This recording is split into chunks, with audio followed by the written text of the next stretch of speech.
So we did a Jamal Adams topic and video the other day.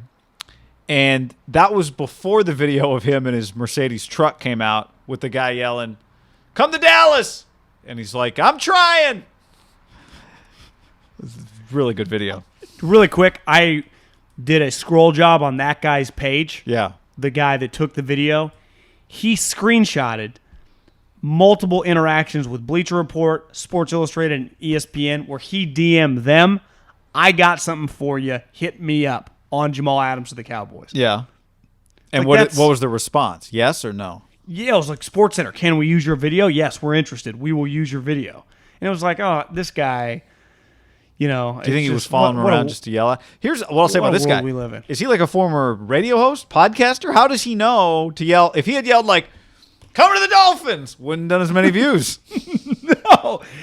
I think Jamal Adams, I think part of it was he in Dallas. Yeah, I assumed he was in Texas. Is Jamal from Texas? I think so. Here's what I know. If I ever find myself in one of those situations, hell, guy, if I'm just videoing like Tiger Woods, do you want to become a Cowboy? Like, just, if you see Garoppolo on Santana Row, I'd be like, "Jimmy, come to the Cowboys." Yeah. Dan Marino. Hey, Dan, do you wish the Cowboys would have drafted you? If you just say something with the Cowboys, like, hey, Nick Saban, do you always wish you would have been the coach of the Cowboys? It just goes fucking viral. It doesn't work like that with like, hey, you want to be a Minnesota Viking? Like, SportsCenter ain't hitting you back. Well, that's part of the premise of this topic is let's first establish there is not another NFL team that gets the attention the Cowboys get. But that said, I thought this was a great Twitter interaction between Albert Breer and Calvin Watkins on Tuesday morning. Breer said, "I got some good advice from Calvin Watkins when I got on the Cowboys beat." He said, "Stop asking guys from other teams if they want to play for the Cowboys. They all want to play for the Cowboys." He was right, so Adams wanting to go there isn't exactly unique. Would you agree there's not another team in the league, despite the fact that this team the Cowboys haven't been to an NFC Championship game since 96. 96. Okay, 96. So their last, or I guess it would have been 95. All right, whatever 95. Whatever their last Super Bowl 30-year anniversary then. Yeah, it's been a while. And yet they are viewed in terms of just star power, not how good is the organization, but in terms of what it means for a player and that player's brand to play for the Cowboys. No one else is on their level. The Patriots players don't want to play for the Patriots the way some of these guys want to play for the Cowboys. So I thought that was really interesting. And then it just got me thinking, like, who is next on that list or who could be next? Like, we were talking about Jimmy Garoppolo's Jordan deal the other day, and you brought up, like, is Nike going to just be on top forever or is somebody set up to be next? So who is set up to be next? I actually think, in part, the 49ers are really well set up. But there's a few teams on that list, but do you agree no one can really, what are the reasons no one can become the Cowboys? Let's start there. Yeah, to me, there is, if you just look at it from a fame standpoint, and with fame comes a lot of money if you're a pro athlete. So if you play for the Lakers, or you play for the Yankees, or you play for the Cowboys, you're just going to be more famous, right? And typically the Lakers weren't as shitty as they went on that little stretch at the end of the Kobe run, right? They're not the Knicks. Even like their average teams are in the mix. The Yankees, same thing. You play for the Yankees. It's like on the No Laying Up podcast, the golf podcast, when they have a guy that was in Tiger's era, they ask him, what of your career earnings, if you've made $40 million, how much do you owe that to Tiger? And a lot of them will say like 50 to 75%. That, would have been, if Tiger had never existed, my same success would have been 25% of the money. There is a level of part of the reason why these guys become superstars on the Yankees or the Lakers are because of the Yankees or the Lakers. It's the argument with college sports. Like, listen, the likeness is a big deal. It's like Gottlieb's always argument for college basketball. Duke heavily benefited from Zion. Zion heavily benefited from Duke, right? Just like a lot of the Bama players do, Clemson. Now, it doesn't mean you're not good, right? Jamal Adams, Anthony Edwards. Now, he got hurt, so it was weird. But, like, Zion at Georgia, where we've seen a couple guys go, doesn't have the same impact for Zion. If Ben Simmons, instead of going to LSU, now he's super famous now and he's rich, had gone to North Carolina or Duke, it would have been different. Mm-hmm. And you could argue, like in basketball, it truly does matter because of the primetime games. In football, if your team's good, like you can become, like Richard Sherman became Richard Sherman on the Seattle Seahawks, right? Kevin Durant became Kevin Durant for fucking Thunder. But like aided by being in the playoffs, playing in big games. True. Like on the Cowboys, you don't even have to be that good. Yeah. See, in the NFL, if you are on a good team, you're gonna become famous, right? If you're in a big Odell Beckham became Odell Beckham, and this is a little bit like on the fucking New York Giants. And the argument always like, would Odell have become this famous if he had been playing on the Browns from the jump? And the argument is no, he wouldn't have. I agree. Right? Yeah. So what would there is an Julio element Jones be if he were on the Giants? He already is a superstar, but it'd be another level. It'd be stupid. Or Julio Jones on the Cowboys. Like when I think Terrell Owens, like I kind of think the Niners, but there still is like some of his most famous moments kind of feel Cowboys with the popcorn, Bill Parcells riding the bike. There's just a Cowboy fame tax. if Amari Cooper had been a Raider when he, like now, like if Amari Cooper was just a Raider today, I think the criticism on Amari would be a little less than it is in Dallas.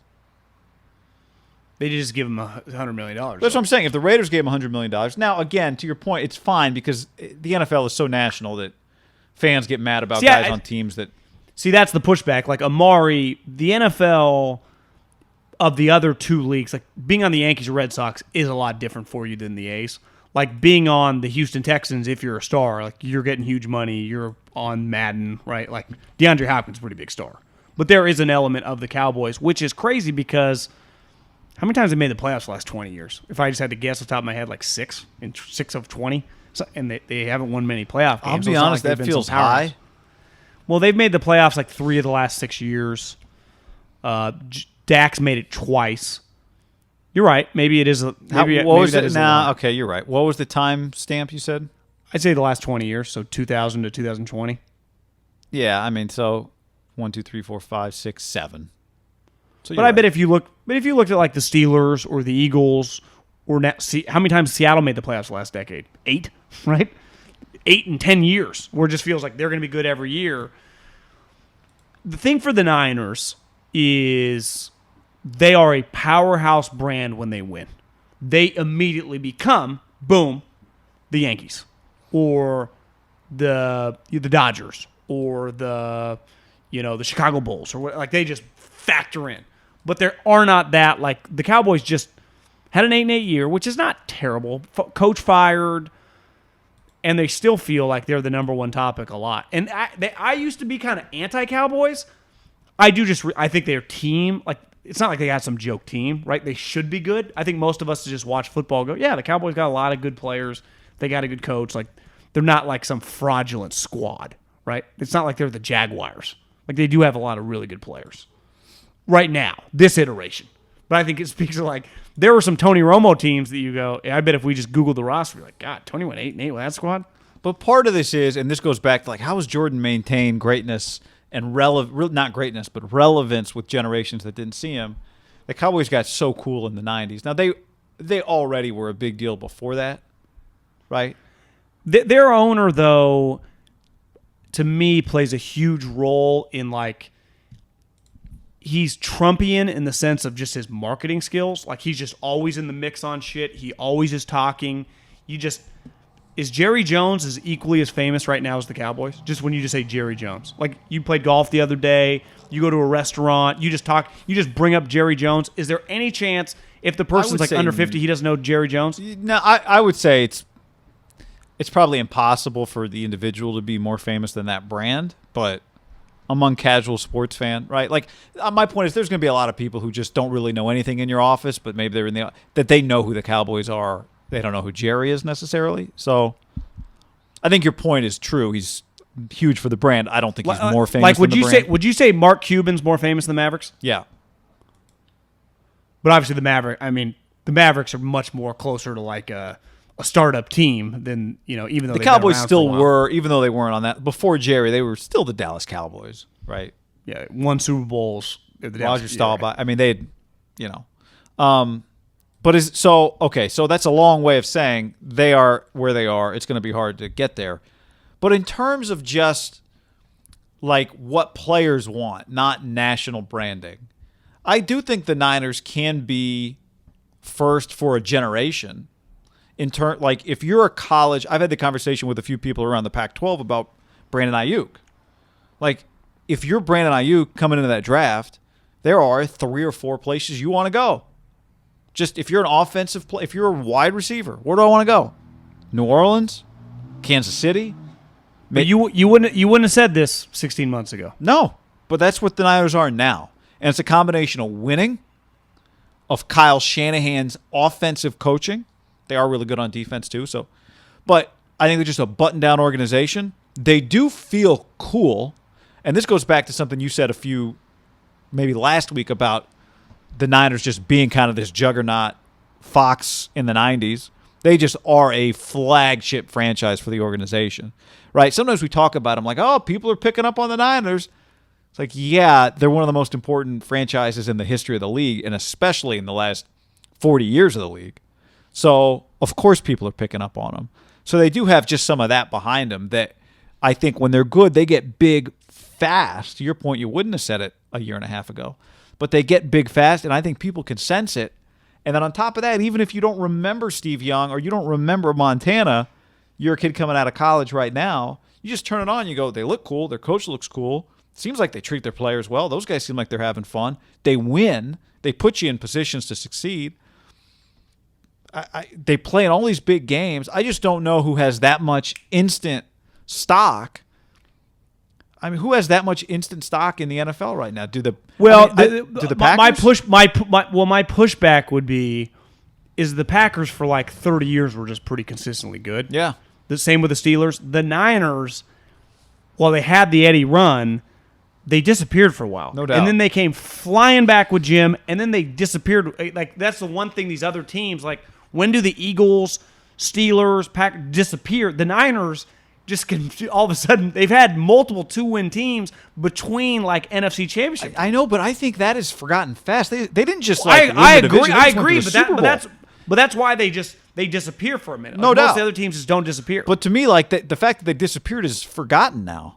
I agree. So you know who else? And I'm not just saying this because we talk about them a lot. They had a chance. They do. I think we saw the power of the Raiders for a split second.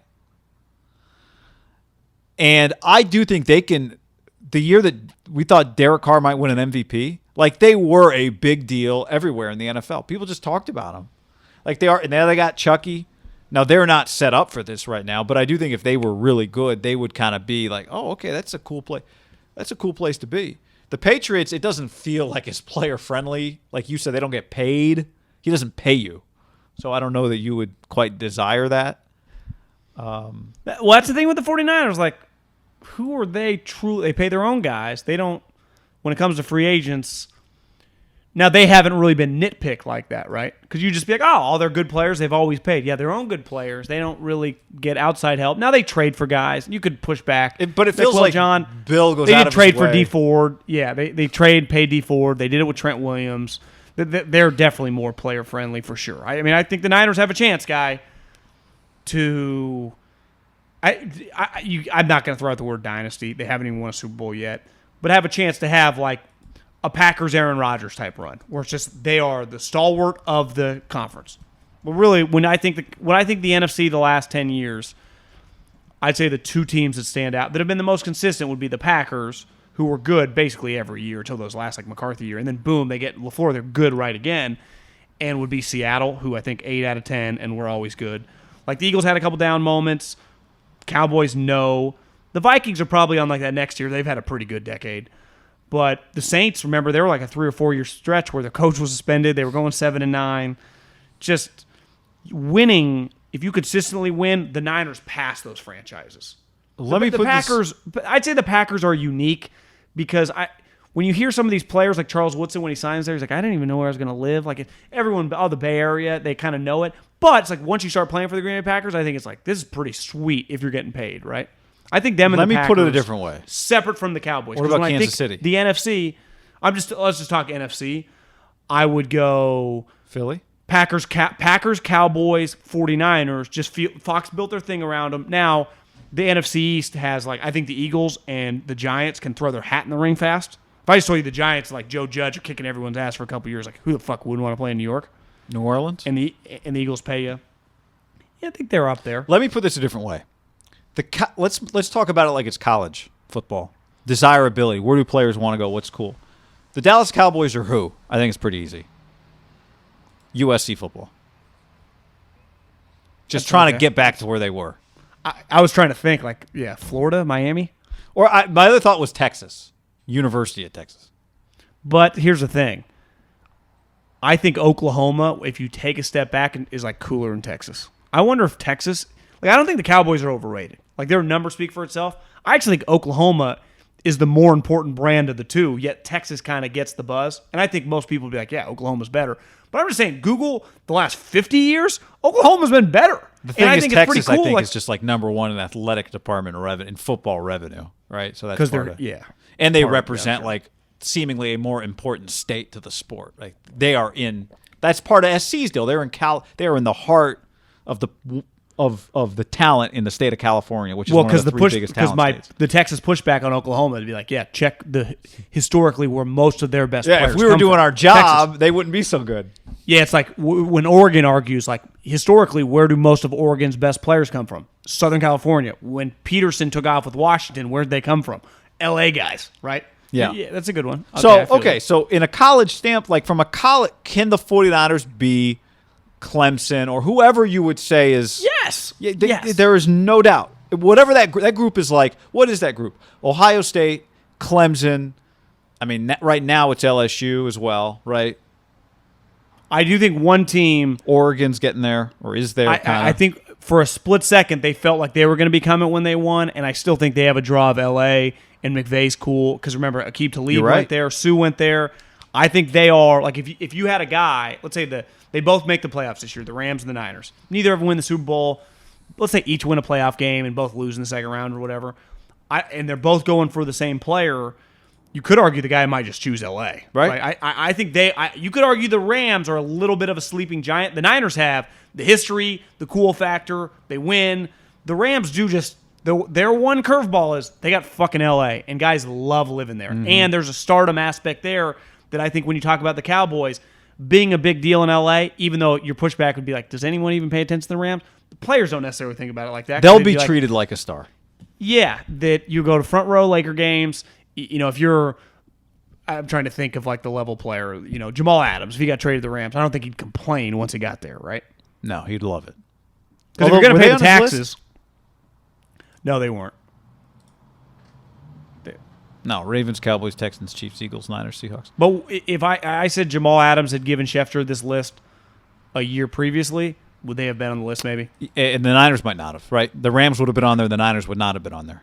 So you just would have flip-flopped those. I think the Rams are probably a sleeping giant to the historical stalwarts of the Fox NFC, right? Just because they have and it's not Sean McVay to me and most importantly, the location factor. Because their location, if you're going to pay the premium taxes, which you have to do for either franchise, I think most guys, unless you're from this area, would rather be in L.A. than Santa Clara, right? Yeah.